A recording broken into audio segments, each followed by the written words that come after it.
የክርስትና ህይወት ያለ መዝሙር በጣም አስቸጋሪ ነው። ከመጽሐፍ ቅዱስ ራሱ መዝሙር የሚባለው የመዝሙሩን ብታወጡ ዘመሩ ሚለውን አመለኩ ሚለውን ዝማሬውን ብታወጡ መጽሐፍ ቅዱስ ራሱ ምን ይመስላል? ቮሊዩሙ በጣም ይቀንሳል አይደለም? በጣም ትልቁ ምዕራፍ እንኳን ያለው መዝሙረ ዳዊት ነው 150 ያለው። በየቦታው መዝሙሮች አሉ። መዝሙር ከክርስትና ህይወትም ሲወጣ ከባድ ነው። ከመዝሙር የሚልቅ ደግሞ ዛሬ አብረን የምናወራው ጸሎትን ደግሞ ከክርስትና ህይወት ውስጥ አውጡት። ጸሎት ከክርስትና ህይወት ስለ ጸሎትም የተጻፈው ከመጽሐፍ ቅዱስም ቢወጣ መጽሐፍ ቅዱሳችን ምን ይመስላል? ጸሎት ባይኖር ክርስትና ምን ይመስላል ብላችሁ አስባችሁ ታውቃላችሁ? ክርስትና ሁለተኛ ዜና 36 ምዕራፎች አሉት። በሁለት ክፍል ብቻ መክፈል ይቻላል። የመጀመሪያው ከምዕራፍ 1 እስከ 9 የሰለሞን መንግስት ነው። ስለ ሰለሞን ነው መናወራው።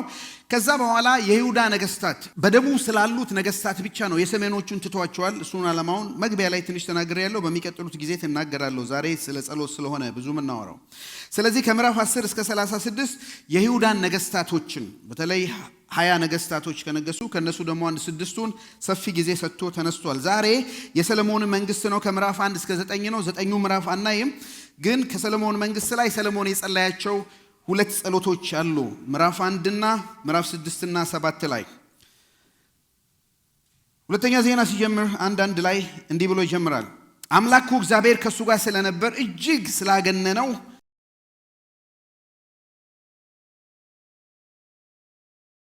መንግስቱም ደግሞ እግዚአብሔር ስለሰጠው ተደላድሎ ይኖር ነበር። ሰለሞን እንዲህ ብሎ ነው ስለ ሰለሞን የጀመረው። ስለ ዳዊት ነበር ባለፈው ያየነው። ባለፈው እንዳነገሰው ሁሉ ነገር እንዳዘጋጀለት የቤተ መቅደሱን ስራ ዳዊት አንቀላፋ በኋላ ሰለሞን ተተክቶ ነው የምናየው። ስለዚህ ዛሬ የሰለሞንን ጸሎት እናያለን። ሁለተኛ ዜና 1 እና ምዕራፍ 6 7ን የዛሬ ሳምንት ደግሞ የሰለሞንን መቅደስ ሁለተኛ ዜና ምዕራፍ 2 5 8 እና 9 የመቅደሱን ብዙ የቆየበትን አብረን እናያለን። ዛሬ የሰለሞንን ጸሎት ነው። ስለ ጸሎቱ ነው የምናየው። ሰለሞን 2 ጊዜ ጸልየዋል። በዚህ በሁለተኛ ዜና ላይ 2 ጊዜ ጸልየዋል። አስገራሚ። ምናልባት በመጀመሪያው ጸሎቱና በሁለተኛው ጸሎቱ ከ10 ዓመት በላይ ያለ ጊዜ አለ። የመጀመሪያውን ጸሎት ሲጸልይ ገና በወጣትነቱ ነው። አንዳንዴ ያውሽ ሰው ባዶ ቼክ ሰጥቷችሁ ስማችሁን ጽፎ ባዶ ቼክ ጽፋችሁ ሰጥቶ የፈለከውን ጻፍበትና ውሰድ ቢላችሁ ምንድነው የምትጽፉት ነው? የፈለከውን ቢላችሁ ምን ትጽፋላችሁ?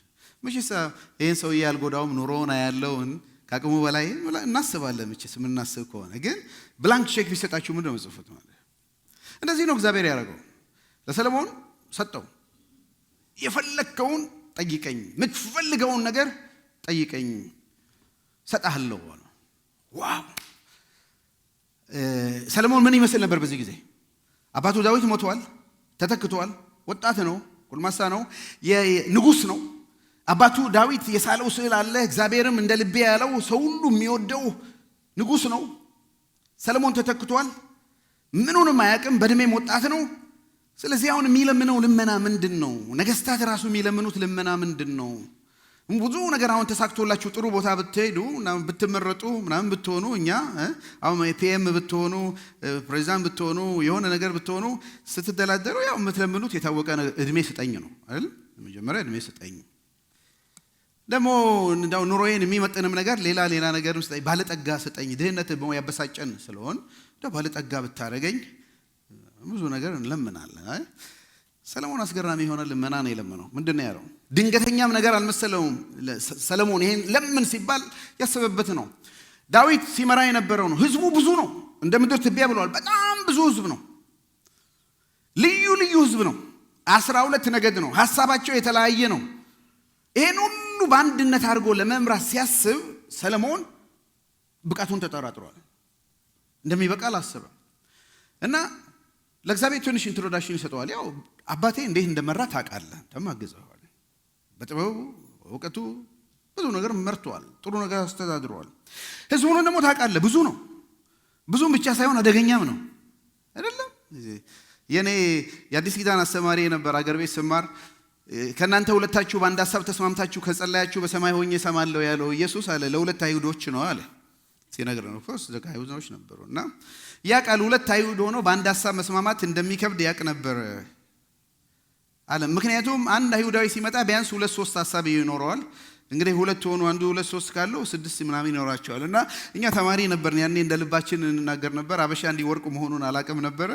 እና ሁለት አይሁድ ተሰብስበው ሁለት አበሻ ሲሰበሰብ ስንት ሐሳብ እንዳለው እናንተ መልሱ አይደለም? የተለያየ ሐሳብ ስለምናስብ ማለት ነው። እና ህዝብ ብዙ ሐሳብ ያለው ነው።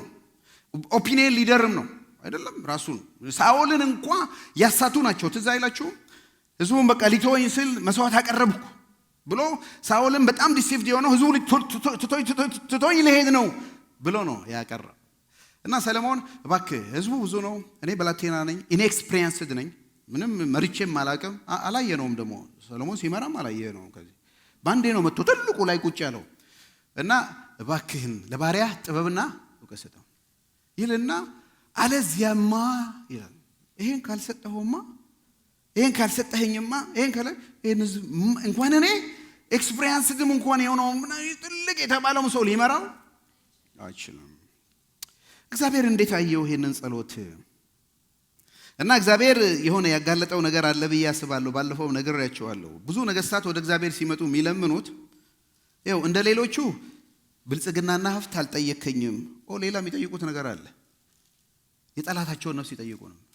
እንግዲህ እዚህ ንጉስ አድርገህ ከኖርከኝ ያ ሰውዬ እስካለ ንጉሴ ስለማይጸና እሱን ሰው ዲል አድርግልኝ፣ አንተ ካላረክ እኔ ማረገዋለሁ ይሉ ይችላሉ። ጠላትህን ነፍስ አልጠየከኝም፣ ረጅም እድሜም አልጠየከኝም። የጠየከኝ ህዝቤን ልትመራ፣ ህዝቤን የኔን ህዝብ ከግብፅ ያወጣሁትን የመራሁትን ህዝቤን የኔን ህዝብ ልታገለግል ጥበብና እውቀትን የጠየከው ስለ ህዝቤ። ክብር ለእግዚአብሔር ይሁን። ይሄ እግዚአብሔርን ልብ ደስ አሰኘው። ስለዚህ አንተ ስለ ህዝቤ እውቀትና ጥበብ ለምነህ ማስተዳደር እንደፈለክ እኔ ደግሞ ስለ አንተ ባለጠጋ አረጋለሁ፣ እውቀትንም ጥበብን ሰጣለሁ፣ ነፍስንም እጠብቃለሁ፣ ረጅም እድሜ ያቀርብሃለሁ። እንደውም ካንተ በፊት ያልነበረ ካንተ በኋላ የማይነሳ አድርጌ እመልሳለሁ። ክብር ለእግዚአብሔር ይሁን። ብላንክ ቼክ ስታገኘው ምንድነው የምጽፉት ማለት ነው? በዚህ ሰሞን ጸልያለን፣ ባለፉትም ሰሞን ጸልያለን። ዝም ብዬ አንዳንዴ እግዚአብሔር እያንዳንዳችን ጸሎት እየሰማ እንደው እዚህ አሁን የሚወጣ ነገር ቢኖር በዚህ ሳምንት የጸለይነው ጸሎት እዚህ እንደው ትንሽ ቢወጣ የኔም ቢወጣ ምናምን ቢነበብ በጉባኤ what do you feel? I don't care ምናምን እንላለን ልጆቻችን እንደሚሆን። አንዳንድ ጸሎት እንደውም ሐምና የጸለይነው ዘንድሮ ስናይ አላፈርንም። እንኳን እግዚአብሔር ይሄን አልመለሰው ያልነው ጸሎት የለም አለ። ሰለሞን ተሰጠው፣ በዚህ በጥበብና በእውቀት ተሞላ። የሚገርማችሁ ጥበቡ ሰለሞን የሚባለው ከዚህ የተነሳ ነው። እጅግ ጥበብን ተቀበለ እግዚአብሔር ስለሰጠው። ወደ አዲስ ኪዳን ስትመጡ ያዕቆብ እንዲህ ይላል፣ ከእናንተ መካከል ጥበብ የጎደለው ማን ነው? ሳይጠራጠር በልግስና መስጠት የሚችለውን እግዚአብሔርን ይለምን። ሁለት ሐሳብ ካለው ከሱ አይቀበልም። እግዚአብሔር በልግስና ጥበብን ይሰጣል። ክብር ለእግዚአብሔር ይሁን። የተሞላ ነው መንፈስ ደግሞ የእውቀትና የጥበብ መንፈስ ነው። አሜን። ስለዚህ በዚህ ሰሞን ከምንጸልየው አንዱ ጥበብ ያስፈልገናል። ቅዱሳን እናቶች ጥበብ አያስፈልጋችሁም? አባቶች ጥበብ አያስፈልገንም? ወላጆች ጥበብ አያስፈልገንም? ልጆችን እንዴት ለማሳደግ በስራ ቦታችን እንዴት እንደምንኖር ያስፈልገናል። ከምን ጊዜውም በላይ ዊስደም ያስፈልገናል። ከሰው ጋር እንኳን እንዴት ለመኖር እንዴት ለመናገር በእግዚአብሔር ቤት ስርዓት ውስጥ እንዴት ለመኖር ጥበብ ያስፈልገናል። ትኩረታችን በዚህ ሳምንት ከምንጸልየው እግዚአብሔር ጥበብ እንዲሰጠን ነው፣ እውቀትን እንዲሰጠን ነው። በዚህ ዘመን የምንኖርበትን ጥበብና ማስተዋል እግዚአብሔር እንዲሰጠን። ትምህርት ቤት ሄደን የምናገኘው ጥበብ አይደለም፣ ወይንም መጽሐፍትን አንብበን የምናገኘው አይደለም። ጥሩ ነው፣ መጽሐፍ ጥበብ ይሰጣሉ፣ ትምህርት ቤት ጥበብ ይሰጣሉ። እሱ ማለት አይደለም። እዚህ እግዚአብሔር ራሱ በመንፈሱ አማካኝነት በጥበቡ የሚሞላንን መንፈስ ነው። ትምህርት ቤት ኖሌጅ ነው የምናገኘው አይደለም፣ እውቀት ነው የምናገኘው፣ ኢንፎርሜሽን ነው የምናገኘው። ነገር ግን የእግዚአብሔር መንፈስ ሲገባበት ደግሞ ተግባራዊ ስለሚሆን ፕራክቲካል የሆነ ኖሌጅ ስለሚሆን እግዚአብሔር ጥበብን ይሰጠናል። ያወቅነውን እውቀት በስራ ላይ ማዋል እንደምችል። ስለ ፓረንቲንግ እናውቃለን፣ ብዙ አንብበናል፣ ብዙ ቪዲዮ ምናምን አይተናል። ግን ወደ ራሳችን ስንመጣ የሚያስፈልገን ጥበብ ነው። ከእግዚአብሔር ዘንድ የተሰጠን እውቀት ልጆቻችን እንዴት ማሳደግ እንዳለብን ጥበብ ያስፈልገናል። አሜን። እዛው ምዕራፍ 2 ላይ ሰለሞን ቤቱን ለመስራት ሲፈልግ የጢሮስ ንጉስ ኪራምን እስቲ ቤት ለመስራት አስቤያለሁ ላክልኝ ሲለው ይሄንን ደብዳቤ መለሰለት።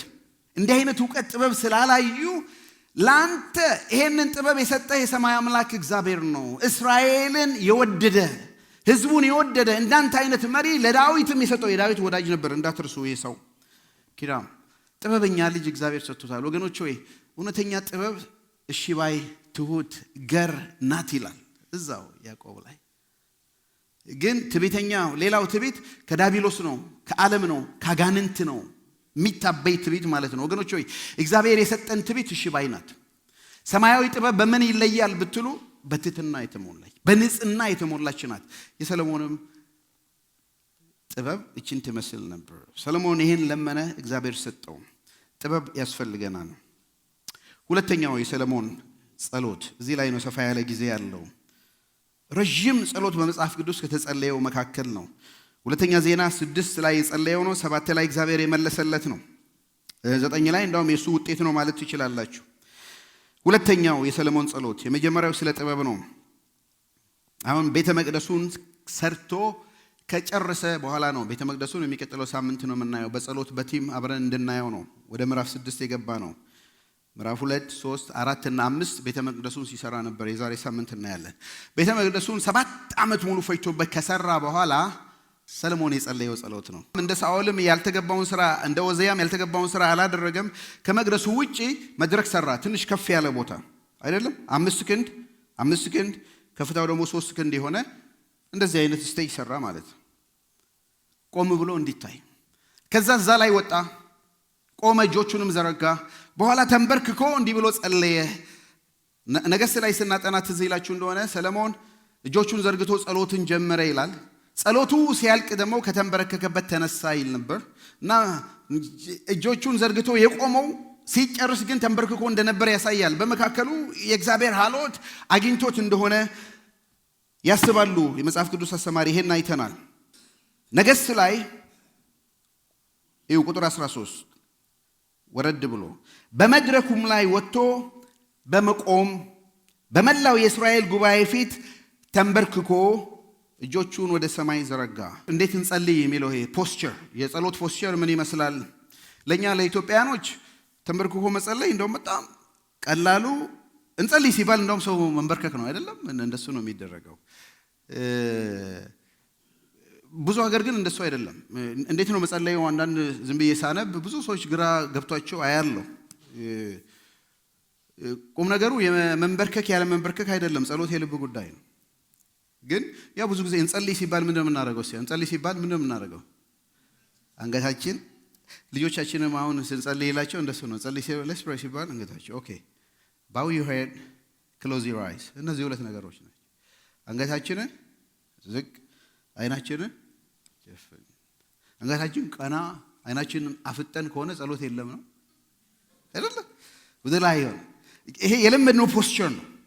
የለመድነው እንጸልይ ሲባል ሁላችንም አሁን እዚሁ እንጸልይ ሲባል ነው የምንለው። ጥሩ ነው፣ ሪቨረንስ ነው ያለን ነው፣ የኛ ካልቸር ነው። ሌላው እንጸልይ ሲባል በተለያየ መልኩ ሊጸልይ ይችላል። ቢብሊካል ደግሞ ከኛ ካልቸር ጋር ይመሳሰላል። የባይብሉ ታሪክ ከኛ ከዌስተርኑ ዓለም ይልቅ ከኛ ጋር ተመሳሳይ ነው እና ሰለሞን ቆመ፣ እጁን ዘረጋ። ቆመን ዘርግተን እንጸልያለን። ተንበርክከንም እጃችንን ዘርግተን እንጸልያለን። ሰው አይደለም። ዋናው ከእግዚአብሔር ጋር ያለን የልብ ግንኙነት ነው። ግን ንጉሥ ሆኖ ብዙ ነገር አድርጎ፣ ምክንያቱም ነገሥታት የሚሰገድላቸው ነው። ንጉሶች 1000 ዓመት ንገስ ተብሎ የሚሰገድላቸው ነው። የማንም ንጉሥ ለማንም አይሰግድም። ሁሉም ስግደት የሚቀበሉ ናቸው። ግን ነገሥታት ደግሞ ከነሱ በላይ ሌላ ንጉሥ እንዳለ አክኖሎጂ አድርገው ሲንበረከኩ ትልቅ ነገር ነው፣ መገዛት ነው። ጸለየ እና ሰለሞን ጸሎቱ ላይ የምናየው አለ፣ ውዳሴ አለ፣ ልመና አለ፣ ከዛ ደግሞ ምልጃ አለ። ይሄን እናያለን። ውዳሴ፣ ልመና፣ ምልጃ፣ ልመናም አለው። የጸሎቱን ውዳሴ ነኝ እነዚህን ነገሮች አራቱ ነገሮች እናያለን። የሰራው ማግኒፊካንት የሆነ መቅደስ ነው። የዓለምን ትኩረት ሁሉ የሳበ፣ ሰዎች ሁሉ ከምድር የሚጎርፉለት ነው። ትልቅ ነው በጊዜው ከነበረው እና ዞር ብሎ ሲያየው ህንፃውን ሲያይ፣ ሰለሞን ደግሞ የእግዚአብሔርን ሉዓላዊነት የእግዚአብሔርን ትልቅነት ሲያይ እጆቹን ዘርግቶ እንዴ ጌታ ሆይ አንተ እኮ ሰማይ ከሰማያት ያለ በላይ ሰማይ ሲደመር ሰማዮች አይደለም አይደል? ሰማያት ነው አይደለም? ከሰማያትም በላይ ደግሞ ያለ ሰማይ። አንዳንድ ሰው መጽሐፍ ቅዱስ ተማሪ 7 ሰማይ ድረስ አለ ይላሉ። ግን መጽሐፍ ቅዱስ ላይ 3 ሰማይ እንዳለ ይናገራል አይደለም? ሶስተኛው ሰማይ ተነጠቁ ስለሚል ብቻ ሰማይ ካለ ከሰማይ በላይ ሌላ ሰማይ ካለ ከሰማይ በላይ ሌላ ሰማይ ካለ ከሰማይ በላይ ሌላ ሰማይ ካለ ከሱም በላይ ሌላ ሰማይ ካለ መጽሐፍ ቅዱስ ያልተጻፈው ያልተነገረ ከዛ በላይ ሌላ ሰማይ ካለ እግዚአብሔርን ይዙ ዘንድ አይችሉም። ዓለማትን የፈጠረ ጌታ አምላክ ነው። ሰሎሞን ተረድቷልና በርክኮ እጁን ዘርግቶ እንዴ እግዚአብሔር ሆይ አንተ እኮ ሰማያት ከሰማይ በላይ ያለ ሰማይ ያይዞ እቺማ ቤት ላንተ ምንድናት? ትልቅ ነው። እግዚአብሔር በቦታ አይወሰንም። እስጢፋኖስም የተወገረው አንዱ ይሄን ነገር ሲናገር ነው። ልዑል ሰው በሰራው ሕንጻ ውስጥ አይኖርም ማለት መቅደሱ ትልቅ ነገር ስለሆነ ለአይሁዳ እግዚአብሔር እኮ ሰው በሰራው ውስጥ አይሆንም፣ ራሱ በሰራው በመቅደስ ውስጥ ነው የሚኖረው። እኛ የአዲስ ኪዳን መቅደሶች ነን። የዛሬ ሳምንት በደንብ በስፋት እናየዋለን ስለ መቅደሱ። ዛሬ ግን ስለ ጸሎቱ ነው የምናየው። ሰማያት አይዙ እግዚአብሔር እንደዚህ ሉዓላዊነቱን የሚገልጥ ቋንቋ፣ ታላቅነቱን የሚገልጥ ቋንቋ፣ ትልቅነቱን፣ የቃል ኪዳን አምላክ መሆኑን፣ ቃል ኪዳንን የሚጠብቅ አምላክ መሆኑን እስራኤል እንኳን ቃል ኪዳኗን ባትጠብቅ እግዚአብሔር ግን የገባውን የተስፋ ቃል የሚጠብቅ አምላክ መሆኑን የሚናገር ቋንቋ ነው። ክብር ለእግዚአብሔር ይሁን። እግዚአብሔር ደስ የሚያሰኘው ይሄ ነው። ስናወድሰው ወደ ልመናችን ከመሮጣችን በፊት እግዚአብሔርን ስለ ማንነቱ፣ ስለ ትልቅነቱ፣ ስለ ሉዓላዊነቱ፣ ስለ አምላክነቱ ልናመሰግነው ይገባል። ይሄ ውዳሴ ነው። ይሄ ወርሺፕ ነው። ሰሎሞን ወደ ጸሎቱ አልገባም እና እግዚአብሔርን ሲያሳስበው ነው። እንዴ አንተ እኮ ቃል ኪዳንን የምትጠብቅ ጌታ ነህ። ለእስራኤል የገባኸውን ለአባቴም የገባኸውን ይኸው ፈጸምክ። ካንተ የሚወለደው ይሰራል ብለህ ነበር፣ ይኸው ሰራው። አንተ የቃል ኪዳን አምላክ ስለሆንክ ነው ይሄንን ቤት የሰራሁት። ሕዝብም የሚኖረው የቃል ኪዳን አምላክ ስለሆንክ ነው። የተናገርከውን የምታደርግ አምላክ ስለሆንክ ነው እንጂማ ይሄ ቤት አንተን አይችልህም። የሰሎሞን ውዳሴ እናያለን። ከዛ ምስጋናውን ሁለተኛ ከውዳሴ ወደ ምስጋና ነው የመጣው። ቁጥር 4 ምዕራፍ 6 ሁለተኛ ዜና። ከዚያም እንዲህ አለ፣ ለአባቴ ለዳዊት በገዛ አፉ ተናግሮ የሰጠውን ተስፋ እሱ ራሱ በእጁ የፈጸመ የእስራኤል አምላክ እግዚአብሔር ምን ይሁን? የተመሰገነ ይሁን። ክብር ለእግዚአብሔር ይሁን። አፉና እጁ የተያያዙ ናቸው። እግዚአብሔር በአፉ የሚናገረውን በእጁ ያደርጋል። በመካከሉ ምንም የለም። እኛ ቃል እንገባለን እንደ ሰው በአፋችን ብዙ ነገር እንናገራለን። እጃችን ግን አፋችን የተናገረው ሊያደርግ አይችልም። ሰዎችንን ሊሚቴሽን አለን። ወላጆችም ለልጆቻችን ብዙ እንናገራለን፣ እጃችን ግን ያጥራል። እጅ ያጠረን እንላለን አይደል? እጅ ያጠረን እንላለን። እግዚአብሔር ባፉ የተናገረውን በእጁ መፈጸም የሚችል አምላክ ነው። አሜን።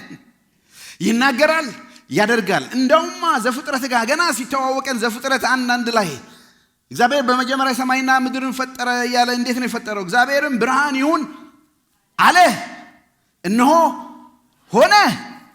እግዚአብሔር ይሁን አለ፣ እነሆ ሆነ አለ ይላል፣ ይናገራል። የተናገረውን የሚያደርግ ደግሞ እጅ አለው። በእጁ ይፈጽመዋል። ባፉ ይናገራል፣ በእጁ ይፈጽማል። ሰሎሞን ያመሰገነው ይሄንን ነው። እግዚአብሔር ሆይ አንተ የተናገርከውን እኮ ፈጸምከው፣ ባፌ የገባውን ፈጸምከው።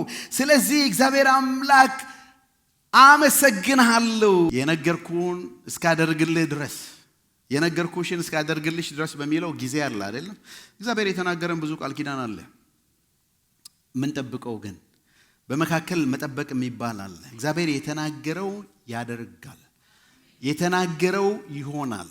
የትም ቦታ ይሁን የትም ቦታ ምንም ያህል ጊዜ ይፍጅ እንጂ እግዚአብሔር የተናገረውን ያደርጋል። ምናምነው ስለዚህ ነው። የቃል ኪዳን አምላክ ነው። አሜን። የሰሎሞን ውዳሴ ሰማይ ሰማይ አይዙም። ሰሎሞን ምስጋና የተናገርከውን ፈጸምክ። ሰሎሞን ልመናውን ይሁን እንደ ዶክትሪን እንድትይዙት አልፈልግም። እንደ ፎርሙላ እንድትይዙት አልፈልግም። መጀመሪያ ምንድነው ውዳሴ፣ ቀጥሎ ምስጋና፣ ቀጥሎ ልመና፣ ቀጥሎ ምናምን ብላችሁ አእምሯችሁ ላይ እንድትጨናነቁ አልፈልግም። ግን ናቹራል የሚሆን ነገር ነው።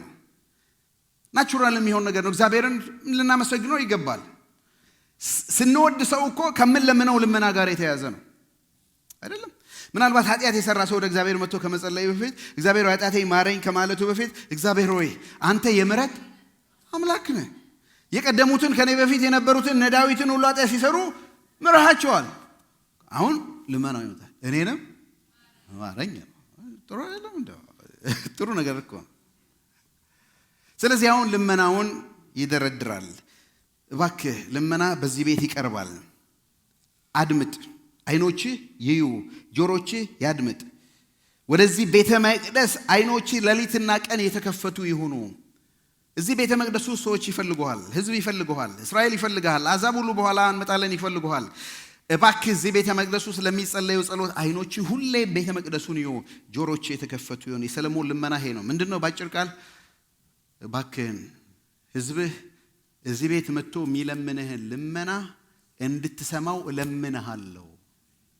የልመና ልመና ገና ከዚህ በኋላ የሚመጡትን ተጨንቀው እንመጣለን ምን አይነት ሰዎች እንደሆኑ ልመና ነው።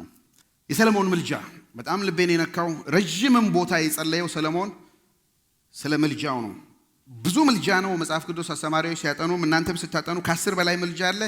10ሩን አላደክማችሁም፣ ግን 4 ዋና ዋና ከኛ ዘመን ጋር አብሮ መሄድ ለቤተ ክርስቲያናችንም በጣም ለዘመናችንም አስፈላጊ ነው ያልኩትን 4 ምልጃ ላንሳላችሁ። የሰለሞን ምልጃ መጀመሪያው ምልጃ 1 የሕዝቡን የእስራኤል ኃጢአት ይቅር በል ይላል። የኃጢአት ይቅርታ ነው። የመጀመሪያው ኃጢአት ይቅርታ 24 እና እስከ 27 ነው። 24 እና ምስል አንብበው። ፈርቷል ሰለሞን፣ ስጋት አለው።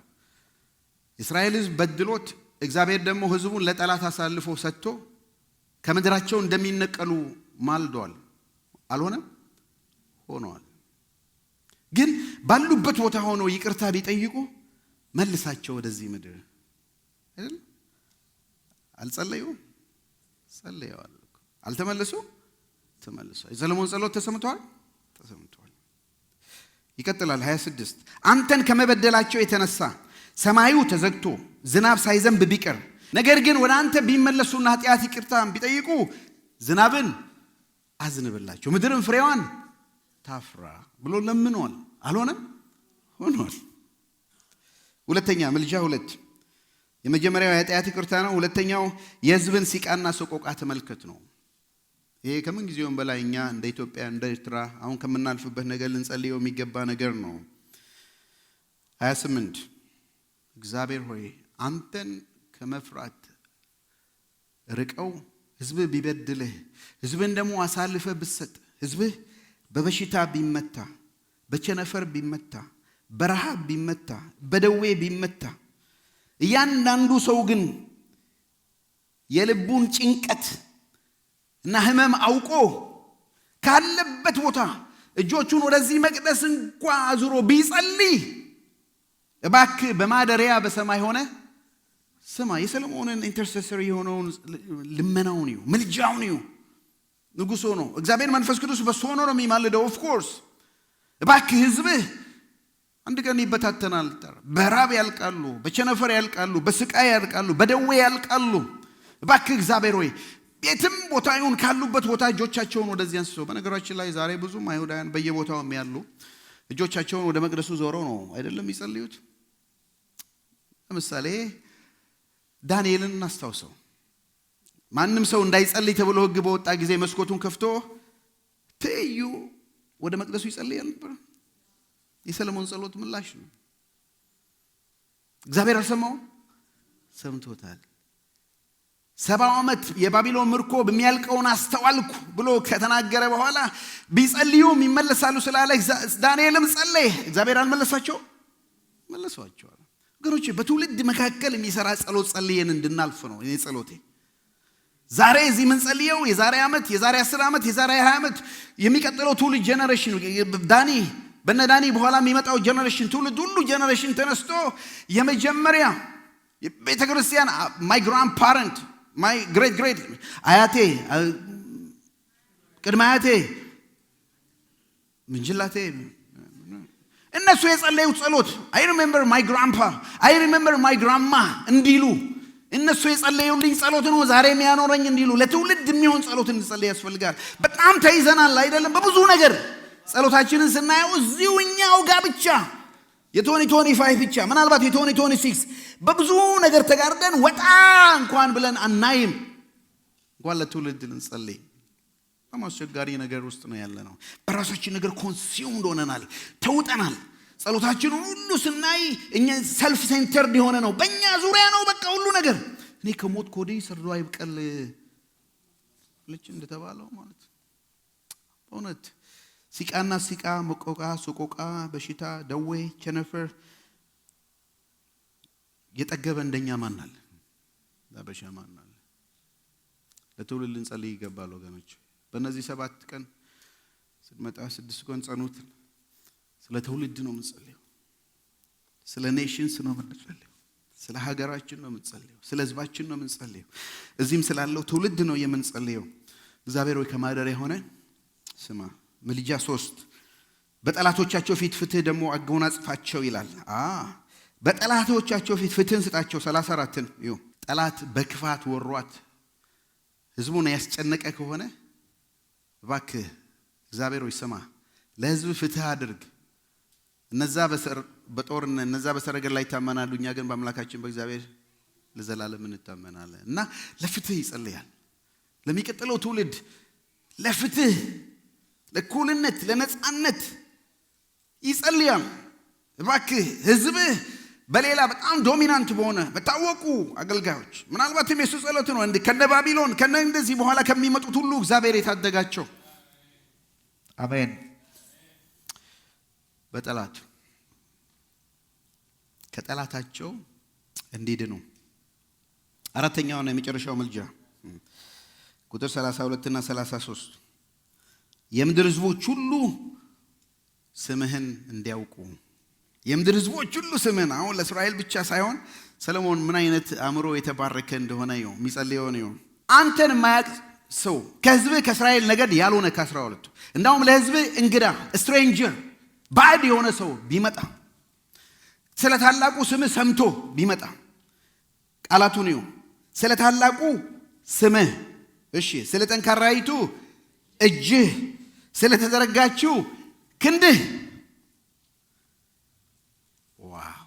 እግዚአብሔር በመካከላችን እኮ የሚያደርገው ነገር እጁን ብርታት፣ የስሙን ልዕልና፣ የክንዱን ኃያልነት ቢያሳይ ሰዎች ሁሉ እንዲመጡና እግዚአብሔርን እንዲያውቁ ልክ እስራኤል እኛ እንደምናቅህ አሕዛብም ይወቁ ነው። አሕዛብም ያምልኩ ነው። እና አንድ አሕዛብ እዚህ ቤተ መቅደስ ውስጥ መጥቶ ቢጸልይ፣ በነገራችን ላይ የአሕዛብ አደባባይ የሚባል አለ። መቅደስ ውስጥ ከገቡ በኋላ ውጪ ላይ የሚጸልዩት ለአሕዛብ ሁሉ ከሰለሞን ጸሎትም የተነሳ አሕዛቦች መጥቶ የሚጸልዩበት። ስማው፣ የዚህ ሰው ልመና ስማው። ዘመኑ ስጸልይ ነበር እዚህ መጥቼ እግዚአብሔር ሆይ በዚህ በር ውስጥ የሚገቡትን ዛሬ አይደለ ዛሬ 10 20 30 40 ዓመት ወደዚህ ፓርኪንግ ሎት ውስጥ የሚገቡት ሰው በተለያየ ነገር ነው ወደ እግዚአብሔር ቤት የሚመጣው። እግዚአብሔር ሆይ ልመናቸውን ስማ፣ አድምጥ። ስትራግል የሚያደርጉ ሰዎች ቢመጡ፣ ግራ የገባቸው ሰው ቢመጡ፣ ኮንፊውዝድ የሆኑ ሰዎች ቢመጡ በዚህ ቤት ምን ጸልየው ጸሎት ወሳኝነት አለው ወገኖች። ከዚህ በኋላ ለሚመጣው ትውልድ እግዚአብሔር ሆይ እዚህ ቤት የሚገባው ሰው እባክህ ስማው። አንተን አግኝቶ ይውጣ፣ አንተን አይቶ ይውጣ፣ ጸሎቱ ተሰምቶለት ይውጣ፣ አንተን የህይወት ምንጭ አውቆ ይውጣ። ልመናችን ይሄ ነው። መኪናው ፓርኪንግ ውስጥ የሚገባው ሰው ይሄንን አካባቢ ሁሉ በቅዱሳን ጉባኤ ለሚመጡት ሁሉ ልንጸልይ የሚገባን ጸሎት ይሄ ነው። ጸልያለሁ ስለ እናንተ ዛሬ ስለምትመጡት እግዚአብሔር ሆይ ነገ የሚመጡ አሉ። ትላንትና ሲጸልይ የልባቸውን ህመም፣ ጭንቀት፣ ሲቃ ይዘው ይመጣሉ። ነገ እኔ ቆሜን ቃል አወራለሁ። እግዚአብሔር ሆይ እባክህ ስማኝ፣ እኔን ስማኝ፣ የምጸልየውን ጸሎት የሚጸልዩትን ስማ ብሎ ሰለሞን እንደጸለየ እኔም እባክህ ለምንሃለሁ። ነገ እዚህ ቦታ እንጸልያለን። ከኔም ከፓስተር ቢኒም ጋር እንጸልያለን። እኔ ጸሎቴ እግዚአብሔር የምትጸልዩትን ጸሎት እንዲሰማችሁ ነው የጸለይኩት። በቃ እንዲያደምጣችሁ። በዚህ ቤት ቤቴ ለአሕዛብ ሁሉ የጸሎት ቤት ትባላለች ብለው እግዚአብሔር በልባችሁ ያለው ምንድነው ያስጨንቃል? እኔ አላቅም፣ ለማወቅም አልሞክርም። እግዚአብሔር ግን የምትለምኑትን ልመና ይስጣችሁ ብዬ ባርካችኋለሁ። እዚሁ መጽሐፍ ላይ ነው አንደኛ ነገሥት ያቤጽ ህመም በፔን የተወለደ ነበር። ህመም ተብሎ ሲጠራ አቤቱ መባረክን ባርከኝ፣ እጅህ ከኔ ጋር ትሁን፣ ከክፉ ሁሉ ጠብቀኝ፣ ዳርቻዬን አስፋ ብሎ የእስራኤልን አምላክ እግዚአብሔርን ጠራ። እግዚአብሔርም የለመነውን ሰጠው።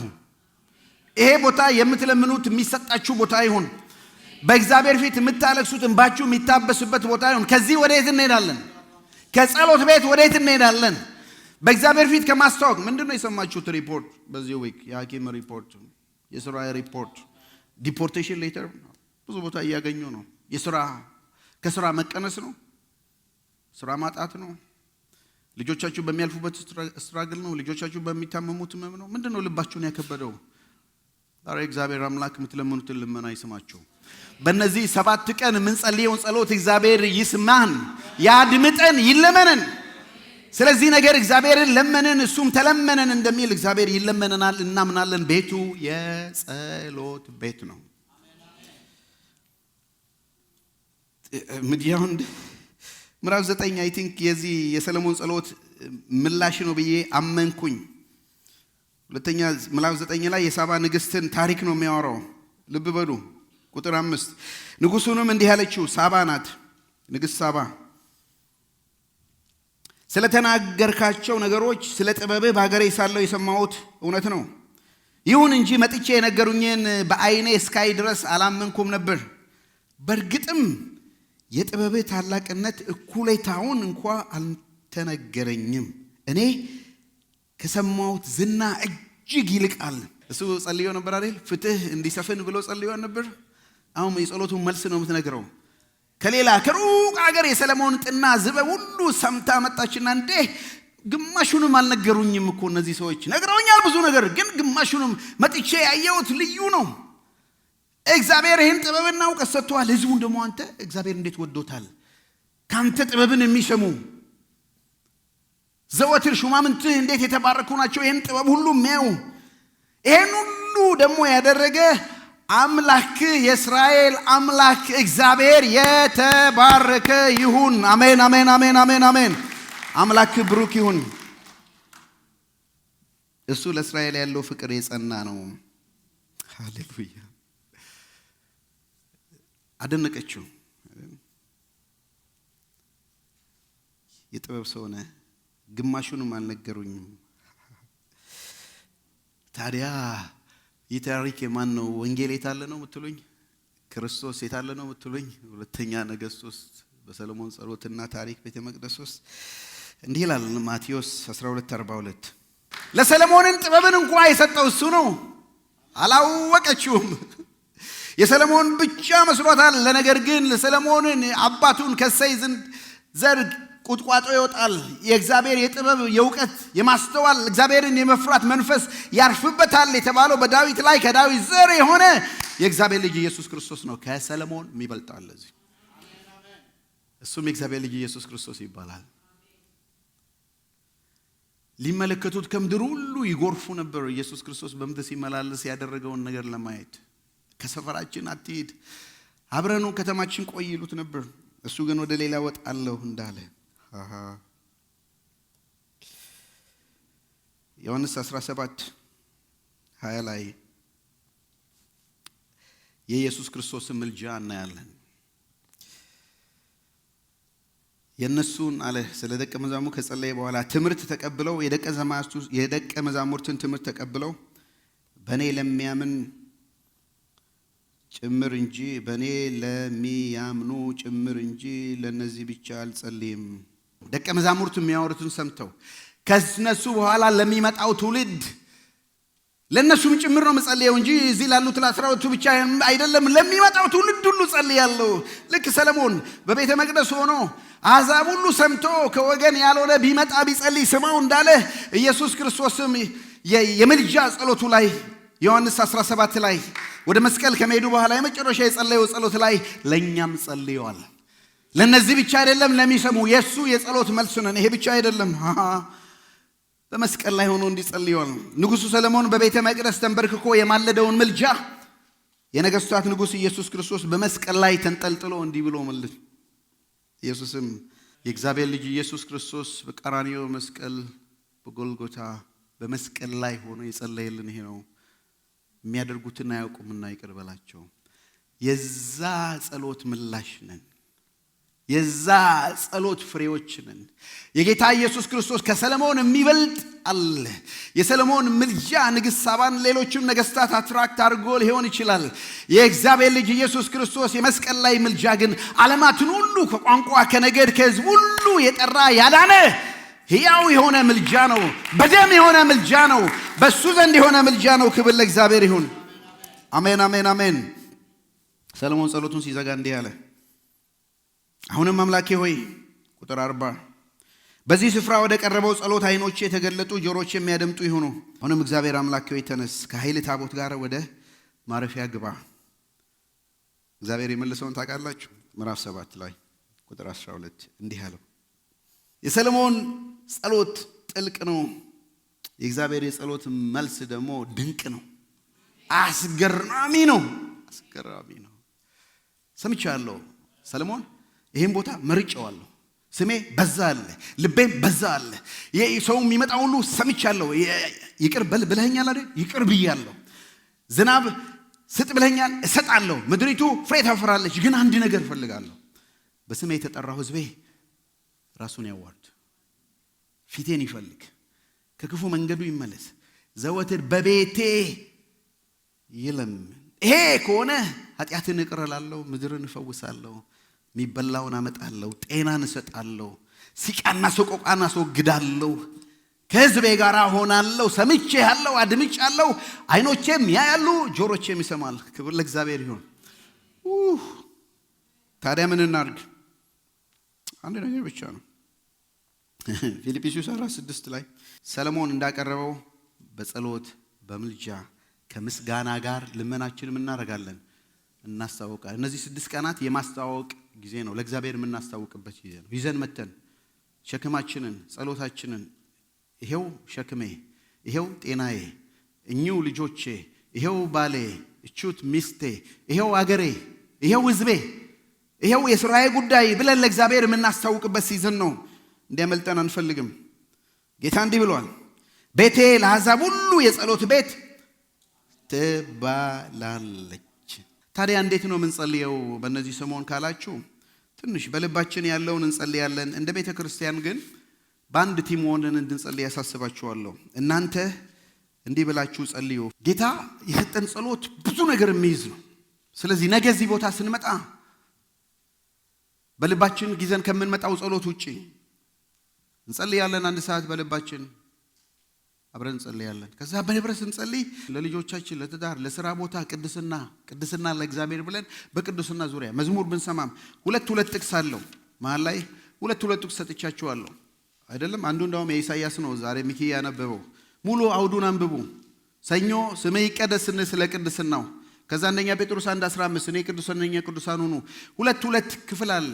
በቀኑ በሥራ ቦታ ብሬክ ሩማችሁ ላይ ይሄን ብታነቡ ብትጸልዩ ነገ በቅድስና መንፈስ ከነገ ወዲያ ማክሰኞ የእግዚአብሔርን መንግሥት ወንጌል እያሰብን ንግስናውን፣ ንጉሥ ነው፣ ክብሩን፣ ኃይሉን፣ ዝናውን እያሰብን ብንዘምር ብንጸልይ፣ ሮብ ዕለት ደግሞ የፈቃዱን ኑሮ እግዚአብሔር በሕይወት ምን እንዲያደርግ በ2026 ምን እንዲያደርግ ትፈልጋላችሁ? ፈቃዱን ብንለምን ለእኛ ለትውልድ ሁሉ። ከዛ ደግሞ ሐሙስ ዕለት ሥራ ለሌላቸው፣ የሚበላ የሚጠጣ ለሌላቸው፣ መኖሪያ ፈቃድ ለሌላቸው፣ መጠለያ ለሌላቸው የምንማልድበት የዕለት እንጀራችንን ስጠን ዛሬ፣ የዕለት እንጀራቸውን ስጣቸው የምንለው፣ በበሽታ በደዌ ለተያዙ ጤና እንዲኖራቸው የምንጸልይበት፣ አርብ በደላችንን ይቅር በለን። እንግዲህ ምን እናርግ? በእነዚህ ቀናት ወደ አባታችን ቤት መተን በአንድነት እንጸልይ። የሰለሞንን ጸሎት ሰምተዋል ጌታ። ጥበብን እውቀት ሰጥቶታል። ጥበብ እውቀት ሁሉ ለእግዚአብሔር ክብር እንዲያመጡ አሕዛብ አድርጎታል። የቤተ መቅደሱን ጸሎት ለምኗል። ቤተ መቅደሱን ደግሞ አይተው ሰዎች ሁሉ ከምድር ጫፍ መጥተዋል። ጸሎታችንና ምኞታችን ይሄ ቤት የጸሎት ቤት እንዲሆን ነው። በዚህ ቤት እግዚአብሔር ልመናችን እንዲሰማ ነው። ይሄ ቤት የእግዚአብሔር ሀልዎት ያለበት፣ የእግዚአብሔር መገኘት ያለበት፣ የእግዚአብሔር ፕሬዘንስ፣ ልጆቻችን ከእግዚአብሔር ሀልዎት ጋር እየተዋወቁ የሚያድጉበት ቦታ እንዲሆን ነው።